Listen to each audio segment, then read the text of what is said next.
حال ہی میں جو ٹریبیونل کی رپورٹ سامنے آئی ہے اس میں میرویز عمر فاروق کی جو عوامی ایکشن کمیٹی ہے اس پہ ابھی بین ریووک نہیں کی گئی ہے. جی ہاں، آپ کو بتاتے چلے رپورٹ میں یہ بھی لکھا گیا ہے کہ یو اے پی اے کے تحت جو انلافل ایکٹیویٹیز اس آرگنائزیشن نے کی ہے تو اس میں بین ریووک کرنے کا کہیں سوال ہی پیدا نہیں ہوتا. وہی اگر ہم میرویز کی مانیں تو جتنے بھی یہ سامنے رپورٹ آئی ہے وہ کہہ رہے ہیں جتنے بھی اس میں الزامات ہیں وہ غلط لگے ہوئے ہیں. اس وقت ہمارے ساتھ بھاجپا کے senior leader spokes person Altaf Thakur جڑے. جموں کشمیر کے امن میں آگ لگانے کے اور جموں کشمیر میں حالات خراب کرنے کے اور جموں کشمیر میں پاکستانی آئیڈیالوجی کو یہاں لانے کے لیے کوئی کسر نہیں چھوڑی.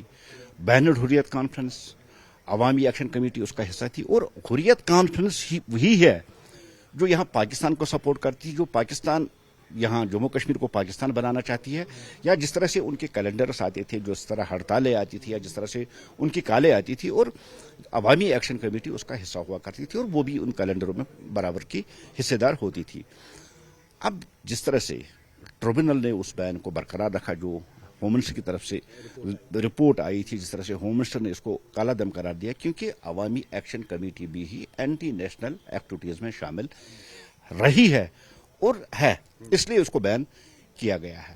بھارتیہ جنتا پارٹی اس کا خیر مقدم کرتی ہے، ویلکم کرتی ہے، اور ہم یہ امید بھی کرتے ہیں اگر کوئی گروپ ابھی بچا ہے جو اس اینٹی نیشنل ایکٹیویٹیز میں شامل ہے ان کو بھی بین کرنا چاہیے. اب جس طرح سے عمر صاحب اس کو جسٹیفائی کرنا چاہتے ہیں کہ غلط الزام لگائے، میرویز عمر صاحب سے میں سوال کرنا چاہتا ہوں، کیا آپ حریت کے حصہ نہیں تھے؟ کیا آپ ہڑتال نہیں دے رہے تھے؟ آپ کیلنڈر نہیں دے رہے تھے؟ کیا آپ ہلڑ بازی یہاں نہیں کرواتے تھے؟ کیا آپ پتھر بازی یہاں نہیں کرواتے تھے؟ آپ نے جموں کشمیر کے حالات کو خراب کرنے میں اپنا پورا رول ادا کیا، اس لیے آپ پہ شاید 13 FIR آج تک لاگو ہو چکے ہیں.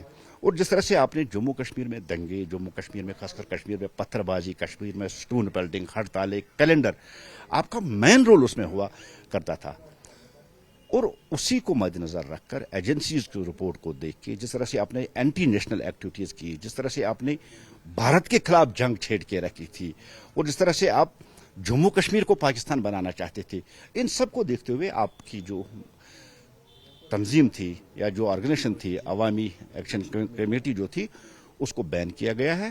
اور ہم اس کا خیر مقدم کرتے ہوئے یہی کہتے ہیں کہ سخت قدم اٹھائے جائے ان تنظیموں اور ان گروپس کے خلاف یا ان انڈیویجولز کے خلاف جنہوں نے یونین آف انڈیا کے خلاف یا تو جنگ چھیڑ رکھی تھی یا جنگ چھیڑ رہے یا اس کے خلاف ایکٹیویٹیز کی ہے. بھارتیہ جنتا پارٹی یہی ڈیمانڈ کرتی ہے ان کے خلاف سخت کے سخت کارروائی کی جائے. بہت شکریہ. آپ نے سنا بھاجپا کی لیڈر کو. نیوز 18 کے لیے آفاق شاہ کے ساتھ سری نگر سے میں سروش کفیل.